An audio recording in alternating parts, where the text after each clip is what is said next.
والصلاۃ خلف کل بر و فاجر من المؤمنین جائزۃ، ہر وہ شخص جو مومن ہو، عقیدہ اس کا ٹھیک ہو، اس کے پیچھے نماز جائز ہے، خواہ وہ نیک ہو خواہ وہ برا ہو۔ سمجھ آ گئی؟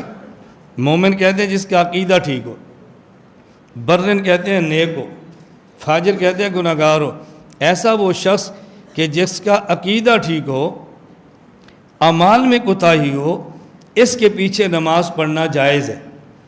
تو امام ابو حنیفہ رحمۃ اللہ علیہ جو فرما رہے ہیں ہر کسی کے پیچھے، دیکھو والصلاۃ خلف کل، ہر کسی کے پیچھے، وہ کون ہو؟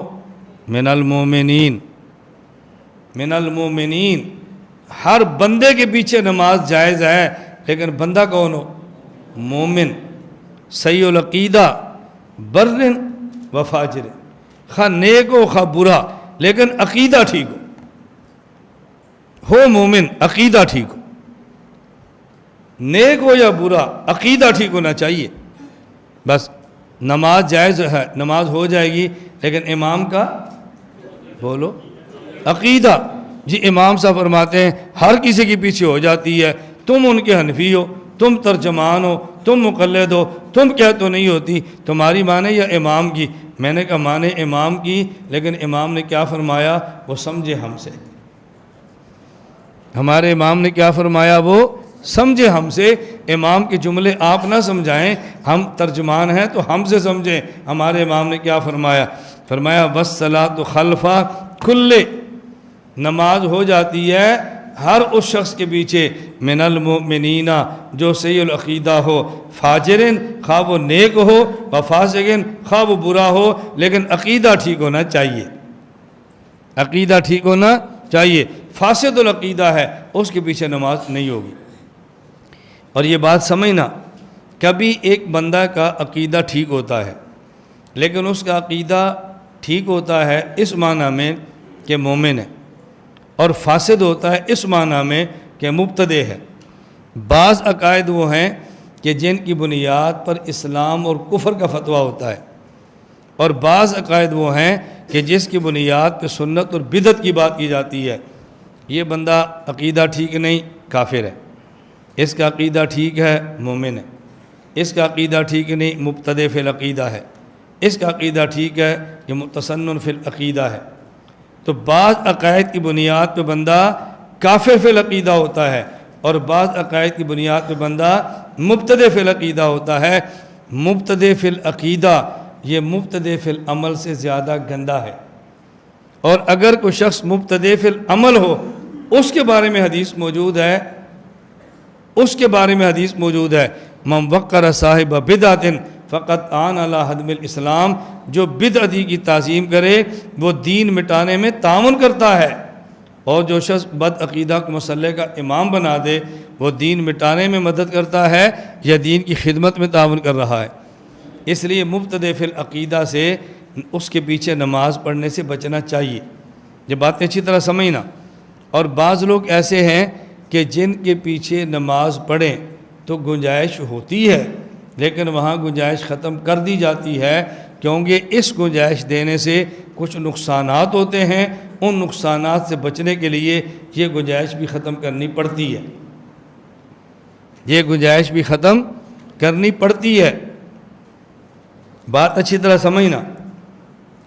اگر گاڑی موٹر وے پر 120 کی رفتار سے چلے تو کچھ نہیں ہوتا، 125 کی رفتار سے چلے گی تو پھر کیا ہوگا؟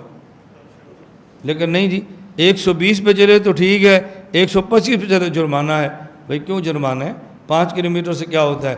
کہتے ہیں 105 کی گنجائش دی نا، اس نے 30 پہ جانا ہے، 30 پہ دی نا، اس نے 40 پہ جانا ہے۔ ایک لمٹ رکھ دو تاکہ اس سے آگے نہ جائیں، لمٹ نہ رکھ کے اس نے آگے جانا ہے، حادثات پیدا ہوں گے، بندے قتل ہوں گے، مریں گے، اس لیے بہتر ہے کہ ان کو روکو۔ الا ما ظہر منہا، بعض کہتے ہیں بھی چہرہ اس کو دیکھنا جائز ہے، پردہ نہیں ہے، لیکن صدًا لسرائے، نہ اس کو منع کرو، یہ چہرہ دیکھے گا تو آگے جائے گا، پابندی لگاؤ، صدًا لسرائے، صدًا لسرائے، منع کرو اس کو۔ بات سمجھ آ رہی ہے؟ کعبہ رسول اللہ صلی اللہ علیہ وسلم کے دور سے پہلے ایک کعبہ ہے اور ایک حتیم کعبہ ہے، ان کو ایک کر دو، اصل کعبہ یہی ہے۔ اور کیا بھی کس نے؟ جی ہوا ہے نا ہماری تاریخ میں، حضور کے بعد نہیں ہوا؟ عبداللہ بن زبیر کے دور میں کہا نہیں نہیں اس کو ختم کرو، اصل رکھو۔ کیوں بھئی یہ تماشا بنتا رہے گا، صدًا لذرائع، چھوڑ دو، یہی ختم کر دو، مزید آگے نقصانات ہوں گے۔ بعض چیزیں ایسی ہیں کچھ گنجائش ہوتی ہے، وہ گنجائش ختم کرنا پڑتی ہے۔ میں ایک بہت بڑے جامعہ کے مہمان خانے میں تھا، مفتی صاحب وہاں کے پاس بیٹھے تھے، چند ایک طلبہ بھی تھے۔ ایک شخص نے آ کر پوچھا غیر مقلدین کے پیچھے نماز ہو جاتی ہے؟ میں نے کہا مفتی صاحب نہیں پوچھنا، مجھ سے پوچھو۔ مفتی صاحب میرے دوست تھے، اس لیے میں نے ایسی بات کی، بے تکلف دوست تھے، یعنی وہ اس پہ خوش ہوتے تھے کہ میری بجائے یہ بات کرے۔ میں نے کہا ان سے پوچھو گے نا، انہوں نے کہنا ہے قرآن و حدیث کی روشنی میں ہو جاتی ہے۔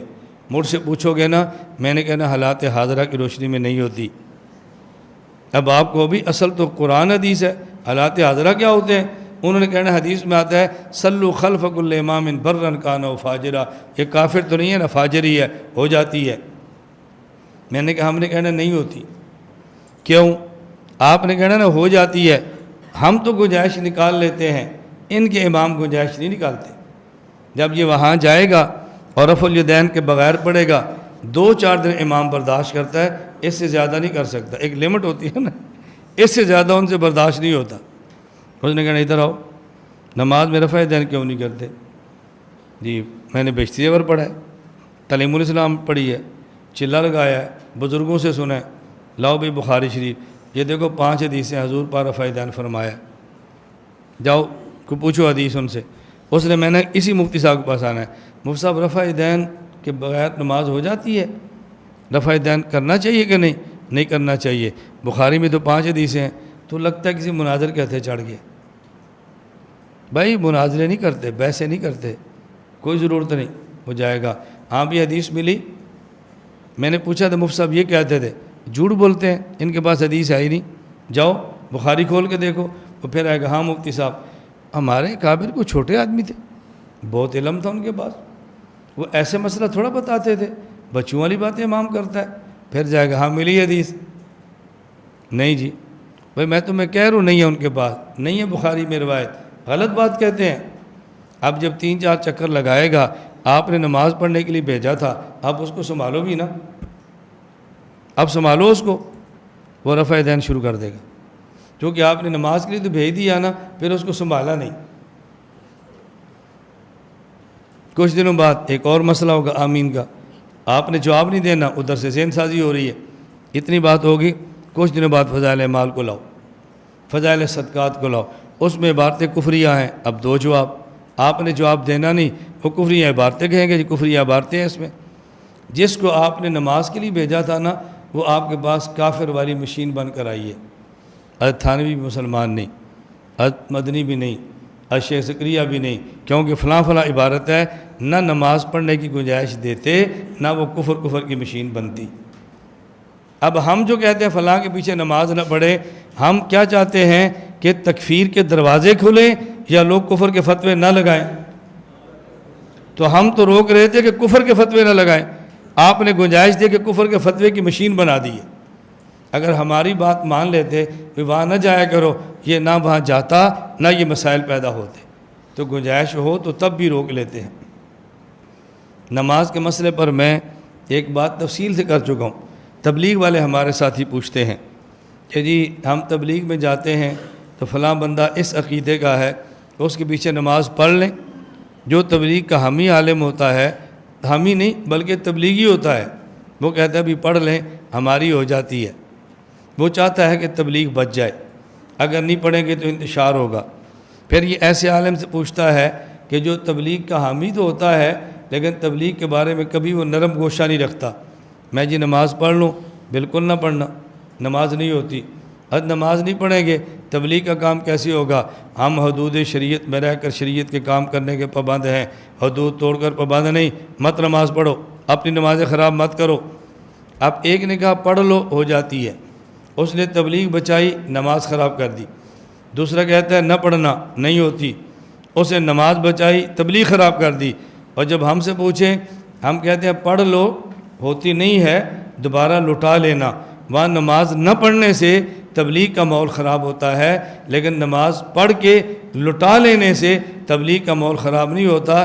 ہم کہتے ہیں پڑھ لو تاکہ تبلیغ کا ماحول خراب نہ ہو، لیکن نماز لٹا لینا تاکہ آپ کی نماز خراب نہ ہو۔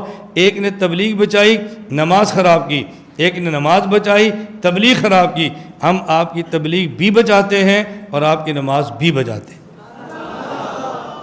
کتنا اعتدال کا راستہ ہم اختیار کرتے ہیں، اور پھر بھی کہتے ہیں یہ لوگ سخت ہیں۔